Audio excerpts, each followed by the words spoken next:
Bismillahirrahmanirrahim. Assalamualaikum warahmatullahi wabarakatuh dan salam sejahtera kepada seluruh rakyat Malaysia. Hari ini merupakan hari pertama PKP keempat dilaksanakan. Seperti biasa, saya akan melaporkan laporan yang dibuat oleh PDRM, terutamanya dari segi pematuhan dan sebagainya. Semalam, PDRM bersama dengan ATM telah mengadakan sebanyak 828 sekatan jalan raya di seluruh negara dan melakukan pemeriksaan ke atas 637,982 kenderaan.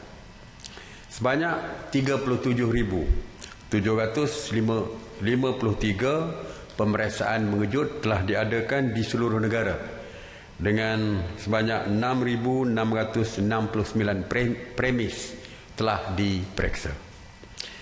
PDRM telah menangkap 643 individu berbanding dengan 489 individu pada hari sebelumnya kerana engkar PKP yang merangkumi 576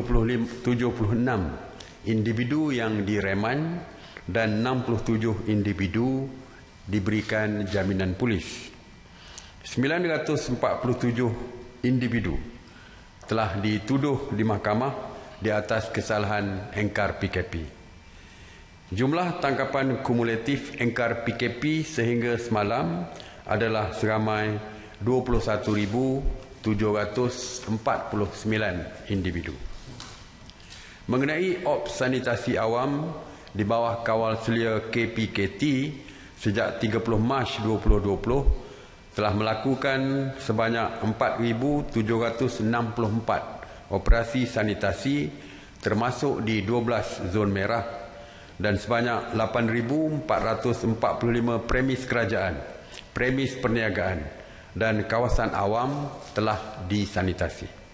Semalam, sebanyak 245 operasi sanitasi yang meliputi 60 zon merah dan kuning di 13 negeri termasuk 40 operasi di Sabah, 40 operasi di Sarawak dan 39 operasi di Johor.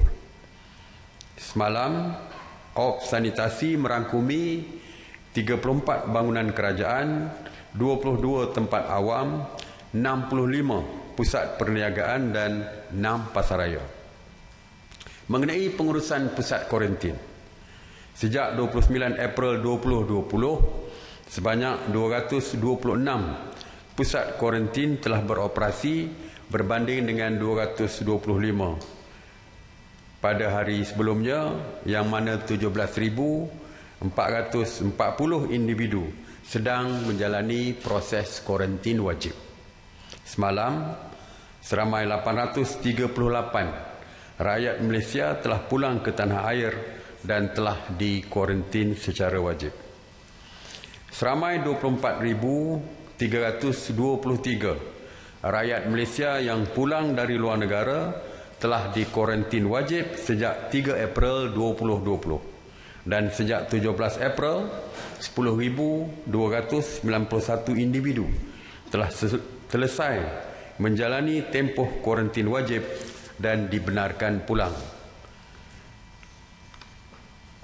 Mengenai keperluan asas, KPDN HEP semalam telah membuat pemantauan harian terhadap 25 jenis bekalan di 1,044 pemeriksaan premis perniagaan termasuk 815 peruncit, 198 pemborong dan 31 pengilang.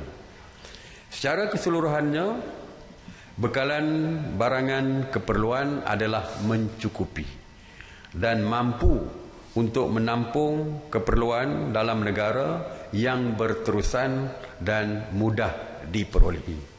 Oleh itu, orang ramai dinasihatkan agar tidak bimbang dengan bekalan makanan dan keperluan harian sepanjang bulan Ramadan ini kerana ianya dijamin mencukupi.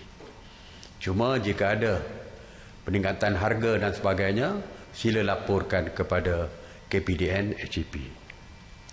Mengenai kepulangan pelajar-pelajar dari kampus ke rumah masing-masing, pelajar daripada 5 IPT di zon utara yang berlepas malam tadi telah selamat tiba ke rumah masing-masing di zon tengah. Setakat ini tidak ada isu yang berbangkit mengenai penghantaran pelajar-pelajar pulang ke kampung halaman masing-masing. Untuk hari ini dan esok, KPKT akan menghantar pulang 653 pelajar di zon utara ke kampung halaman mereka di zon utara dan 280 pelajar di zon Sarawak ke kampung halaman di zon Sarawak. Bagi pergerakan pelajar dalam zon utara, ianya akan melibatkan 44 buah bas bagi pergerakan dalam negeri, Perlis, Kedah dan Pulau Pinang.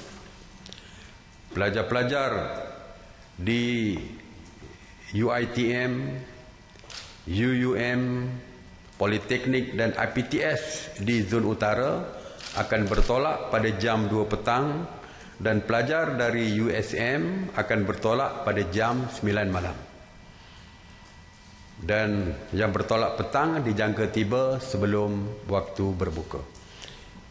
Ada persoalan, kita umumkan dulu pelajar-pelajar ini bertolak 9 malam sehingga 9 pagi. Tetapi hari ini bertolak 2 petang. Kerana jika mereka oleh kerana jaraknya dekat. Kalau mereka bertolak jam 9 malam ataupun 10-11 malam, kalau 3 jam saja perjalanan, tentu saja mereka akan sampai ke balai-balai polis pukul 2 pagi, 3 pagi dan sebagainya. Jadi untuk mempermudahkan ibu bapa mereka mengambil mereka di balai polis ataupun pihak frontliners di daerah menghantar mereka pulang. Jadi jika mereka sampai waktu dini hari ataupun subuh, ianya akan menyukarkan pergerakan. Jadi sebab itulah untuk mempermudahkan semua pihak, jadi kita membuat adjustment supaya bas bertolak, supaya sampai masih lagi waktu siang dan sebagainya. Bagi negeri Sarawak, ada 2 pergerakan dalaman yang akan bermula hari ini dan esok. Hari ini sahaja seramai 42 pelajar di Sarawak dari Unimas akan dihantar pulang ke rumah masing-masing melibatkan 2 buah bas dan 1 van. Mereka telah pun mula bertolak pada jam 9 pagi tadi. Hari ini bermula PKP 4. Saya sebutkan bahawa akan berlaku kelonggaran-kelonggaran tertentu. Ya.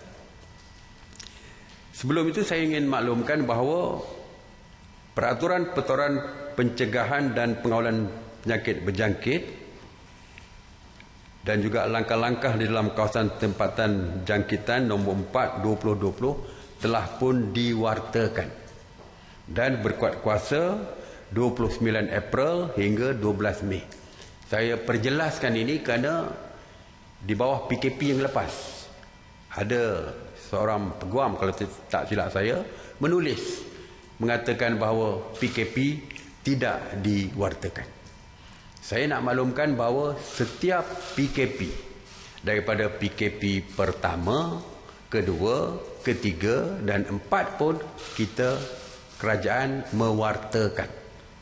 Jadi sebab kalau tidak ada pewartaan, tentu saja tindakan-tindakan polis dan sebagainya tidak boleh, penguatkuasaan tidak boleh dilaksanakan. Jadi memang kita wartakan sebelum PKP tersebut berkuat kuasa dan dilaksanakan. Terdapat sedikit kelonggaran bagi SOP pergerakan berbanding dengan PKP sebelum ini. Ya, yang lain-lain kita akan bincang secara detail besok di dalam mesyuarat khas Menteri pagi, dan selepas itu kita akan bentangkan keputusan dan cadangan itu kepada mesyuarat khas MKN. Tetapi hari ini saya nak umumkan, dan perkara ini juga telah pun diwartakan. Ya. Terdapat sedikit kelonggaran, iaitu dari segi jumlah yang di dalam kereta, jumlah penumpang di dalam kereta. Ya, kalau dulu satu kereta hanya dibenarkan satu orang saja. Jadi kita dapati banyak permintaan, ya, yang mahukan supaya ada tambahan. Kalau dulu bukan semua tak boleh. Kalau bawa warga mas misalnya kita benarkan, tetapi secara amnya hanya seorang per kereta. Untuk satu kereta satu orang saja pemandu. Oleh itu untuk memberikan sedikit kelonggaran dan kemudahan, jadi kita benarkan 2 orang untuk satu kereta, tetapi mesti daripada rumah yang sama dan keluarga yang terdekat. Ya, sebab kalau daripada rumah yang sama, kalau kita fikirkan dari segi soal social distancing, di dalam rumah pun mereka tetap bersama. Lebih-lebih lagi jikalau rumah mereka tidak ada kes yang melibatkan COVID positif, maknanya semua dalam rumah juga selamat. Jadi sebab itu kita benarkan suami dan isteri, ataupun isteri dan anak, ataupun suami dan anak, tetapi tetap tidak boleh melebihi daripada 2. Begitu juga dengan SOP pergerakan yang tidak boleh melebihi 10 km radius. Dulu terdapat di dalam peraturan bahawa tidak boleh keluar lebih daripada 10 km kecuali ada sebab tertentu, dan ianya berdasarkan budi bicara polis saja. Tetapi kali ini kita wartakan dengan lebih jelas, iaitu perkara yang kita benarkan adalah jika ianya melibatkan keperluan harian, membeli makanan, perkhidmatan kesihatan dan perubatan. Kalau mereka terpaksa keluar lebih daripada 10 km, jadi kita benarkan.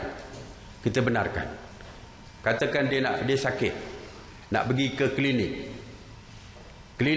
berada di 15 km daripada rumah mereka, kita benarkan. Kalau dulu pihak polis menggunakan budi bicara, tetapi kali ini diwartakan di dalam perwataan terbaru. Dari segi peraturan kita benarkan untuk mendapatkan keperluan yang saya sebutkan tadi, makan, perubatan kesihatan dan sebagainya. Kalau lebih daripada 10 km dibenarkan, tetapi mestilah yang terhampir. Maksud saya, kalau diperlukan klinik 15 km, dia kena pergi ke klinik yang 15 km tersebut. Jangan dia pergi klinik yang 30 km away. Jadi setakat yang dibenarkan adalah yang terhampir dengan rumah mereka walaupun melebihi daripada 10 km. Jadi saya kira itu saja yang hari ini untuk saya sampaikan. Terima kasih. Seperti biasa, seruan saya terus kekal di rumah bagi terus kekal selamat. Stay home, stay safe. Terima kasih. Saya buka kepada soalan. Datuk Seri, sekarang ini ada beberapa pasar ditutup kerana kes positif COVID-19 dan terdapat aduan dari peniaga yang mereka tidak diberi masa untuk kemaskan barang, dan ini menyebabkan mereka rugi kerana ada makanan yang rosak. Jadi adakah kerajaan akan buat SOP untuk perkara ini? Dan soalan kedua, apakah keadaan ini akan mempengaruhi food chain? Kita ada 4, kalau tak silap saya 4 pasar yang kita tutup. Satu di Bahau, satu di Taman Mega, satu di PJ Jalan Osman, tak silap saya satu lagi di Cokit. Kita tutup kerana kaitannya dengan Pasar Borong yang positif. Pasar Borong kita tahu ramai yang telah pun positif, ya, jadi ada kaitan tu, ada close contact dengan daripada Pasar Borong. Jadi sebab itulah kita terpaksa mengambil keputusan untuk tutup supaya kita boleh membuat sanitasi pasar tersebut. Seperti juga Pasar Borong kita tutup 4 hari untuk sanitasi. Jadi untuk pembersihan itu kita akan tutup pasar-pasar tersebut, dan selepas itu barulah mereka yang peniaga, mereka yang menjadi pemborong dan sebagainya, akan dibuat saringan kesihatan sebelum mereka dibenarkan berniaga semula. Jadi SOP-nya sama dengan di Pasar Baru. Kita tutup untuk sanitasi. Ya.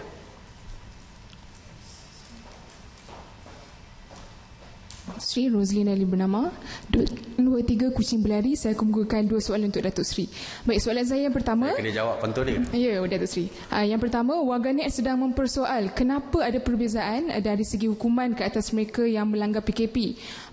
Contohnya, mengapa ada yang di compound sebanyak RM1,000, ada pula yang dijatuhkan hukuman penjara. Mohon penjelasannya, Datuk Sri. Dan yang kedua, bagaimana pula status pelajar dari Semenanjung yang berada di Sabah dan Sarawak dan ingin pulang ke Semenanjung? Apakah perancangan kerajaan bagi pergerakan mereka pulang? Terima kasih. Untuk kes untuk pelajar, saya jawab bawah dululah. Sebab you berpantun, saya bawa jawab dulu, bawah dulu. Untuk yang pulang daripada pelajar di Semenanjung, di Sarawak dan Sabah, mereka akan kita akan bawa pulang mereka seperti kita hantar pelajar-pelajar kita daripada Semenanjung ke Sabah dan Sarawak. Saya percaya penerbangan yang sama akan digunakan sebab penghantaran pelajar-pelajar Sabah dan Sarawak yang berada di Semenanjung, kita akan menggunakan penerbangan khas yang disewa oleh kerajaan dan ditanggung sepenuhnya oleh kerajaan. Inilah kebaikan kerajaan kita, iaitu untuk menghantar dan menanggung segala perbelanjaan. Dan saya percaya pesawat yang samalah yang akan kita bawa pelajar-pelajar kita yang belajar di Sabah dan Sarawak untuk pulang ke Semenanjung. Mengenai hukuman, saya tahu bila sebut 1,000 itu tentu sajalah hukuman kepada timbalan menteri kita dan juga Esko daripada Perak. Ramai yang netizen yang membandingkan. Cuma yang pertama yang saya nak sebutkan bahawa seperti yang saya jelaskan, tiada siapa yang mengatasi undang-undang di negara kita. Dan kerajaan bersikap adil kepada semua. Sesiapa yang melanggar undang-undang akan diambil tindakan tanpa mengira sebarang kedudukan pun. Ini jelas apabila 2 daripada VVIP kita dihukum oleh mahkamah. Kenapa berbeza? Sebab undang-undangnya berbeza. Charge ataupun tuduhan adalah berbeza. Sebagai contoh, 2 VVIP kita, Esko Perak dan juga Timbalan Menteri Kesihatan, mereka hanya melanggar dari segi SOP di bawah peraturan. SOP. Bukan melanggar perintah PKP.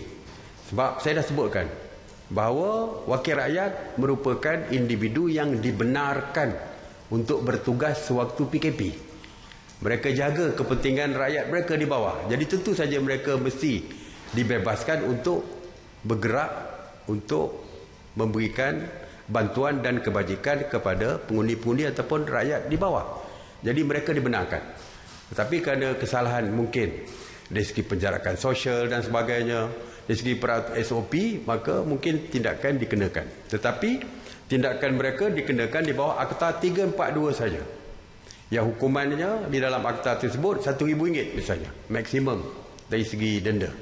Jadi sebab itulah mereka dihukum. Hukuman itu pun maksimum tu. Sebenarnya mahkamah mempunyai kuasa untuk menetapkan mungkin 100, 200 dan sebagainya, kerana di dalam undang-undang hanya disebut maksimum.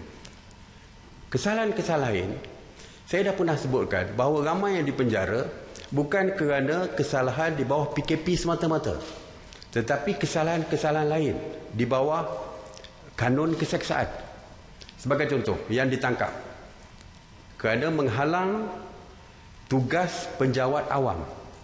Ada yang resis, arrest dan sebagainya, bila nak ditangkap bergaduh dengan polis, melawan polis dan sebagainya. Ini menghalang penjawat awam menjalankan tugas.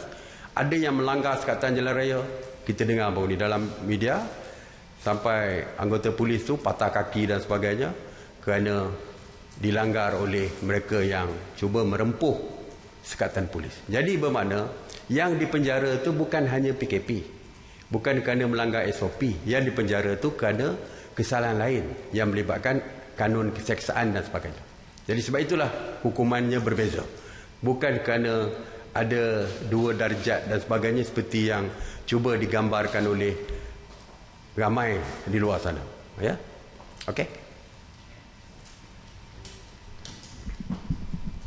Assalamualaikum Dr. Seri. Saya Afif dari Bernama. Okey, soalan saya mengenai PKPD di Taman Murni Selayang. Yang difahamkan ramai warga asing dipindahkan dari kawasan tersebut. Dan nak tahu sama ada mereka ini mempunyai dokumen yang sah, dan jika mereka ini dibawa ke depot immigration, sejauh mana depot immigration yang kita ada miliki sekarang cukup untuk menampung mereka semua. Dan soalan terakhir saya, terdapat dakwaan bahawa penduduk tempatan di Taman Murni Selayang tidak mendapat bekalan mentah, bahan mentah yang mencukupi. Dan boleh Datuk Seri ulaskan sikit pasal itu? Okey, untuk bahan mentah saya percaya isu ini sudah pun selesai. Ya, isu ini selesai. Tapi yang dihantar adalah makanan kering daripada Jabatan Kebajikan. Ada yang mungkin memerlukan ikan, daging dan sebagainya, tidak termasuk di dalam barangan yang dibekalkan oleh Jabatan Kebajikan Masyarakat.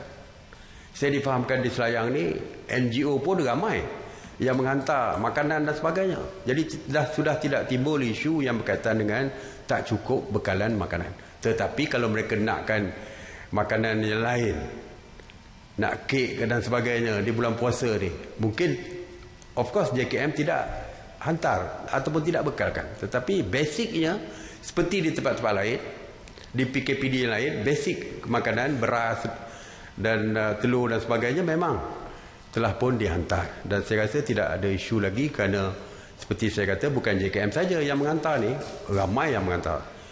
Baru ni saya pergi ke satu tempat NGO PPIM kalau tak silap saya. Mereka juga terlibat dari segi menghantar produk bahan-bahan makanan kepada yang terlibat dengan PKPD ni. Untuk warga asing, setakat ini kita masih lockdown lagi. Kita tak benarkan sesiapa saja keluar, termasuklah warga asing, parti dan sebagainya. Tetapi seperti yang saya telah umumkan bahawa bagi parti, mereka akan dihantar ke depo, ya, mereka akan dihantar ke depo.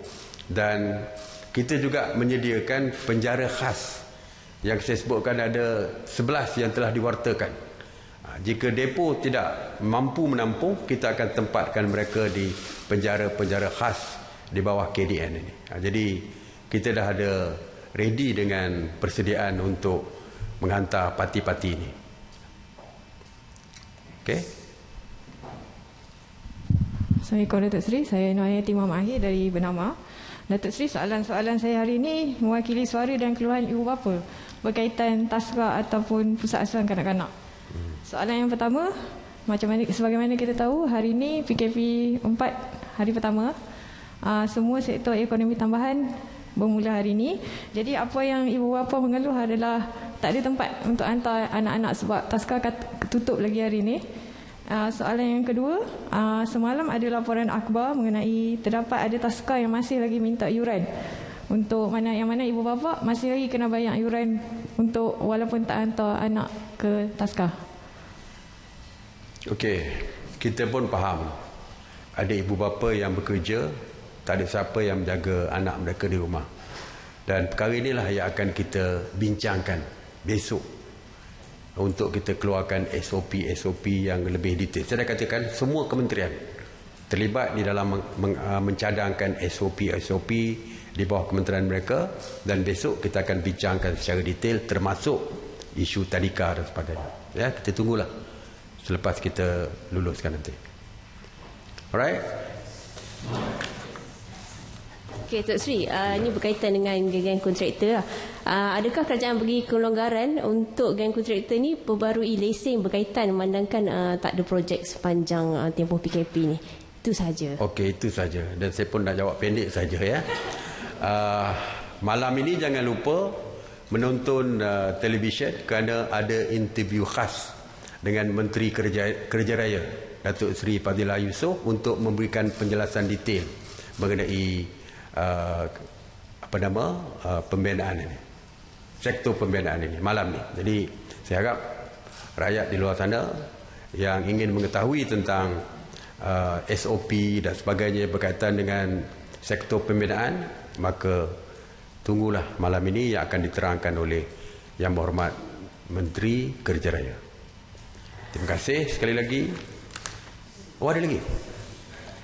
Okey. Assalamualaikum. Saudara Sri, satu soalan saja mengenai pembayaran zakat fitrah. Memang semua orang tahu pembayaran zakat fitrah boleh dilakukan secara online. Ya. Tapi ada juga yang seperti warga emas yang tidak pandai cara transaksi ni. Mungkin kerajaan ada memikirkan kaedah seperti AMIL menetapkan satu SOP bagi pembayaran zakat fitrah ini. Itu saja. Terima kasih. Okey. Besok pun Menteri Agama pula juga terlibat di dalam menyediakan SOP. Banyak lagi ni. Ramai orang bertanya, kalau tak boleh ke nak sembahyang tarawih berdasarkan SOP, duduk penjarakan 1 meter di dalam masjid dan sebagainya. Berbagai-bagai persoalan yang ditimbulkan. Terutamanya apabila kita mengatakan bahawa untuk PKP keempat ini beberapa kelonggaran akan kita perkenalkan. Walaupun ianya tetap dilonggarkan secara berperingkat-peringkat. Jadi nak menentukan peringkat itu. Adakah sembahyang Jumaat sudah dibolehkan kalau penjarakan 1 meter? Adakah bulan puasa ni sembahyang tarawih boleh dibenarkan kalau jaraknya 1 meter? Jadi banyak persoalan-persoalan yang ditimbulkan. Dan kita minta supaya Menteri yang berkaitan dengan agama untuk come out dengan dia punya SOP dan cadangan-cadangan dia. Jadi besok juga kita akan bincang. Seperti saya kata tadi, semua kementerian termasuk bola sepak. Kerana saya dah pun menerima surat daripada Menteri Belia dan Sukan untuk kita putuskan dari segi bola, Liga Bola Sepak boleh ke tak boleh dilaksanakan. Seperti saya umumkan, tak boleh dalam waktu terdekat. Kalau tak boleh waktu terdekat, bila dia nak dimulakan dan sebagainya. Jadi semua perkara yang berkaitan dengan kementerian akan dibincangkan besok, insyaAllah. Kalau saya tak umumkan besok, mungkin saya umumkan hari Jumaat. Okey. Terima kasih. Assalamualaikum warahmatullahi wabarakatuh.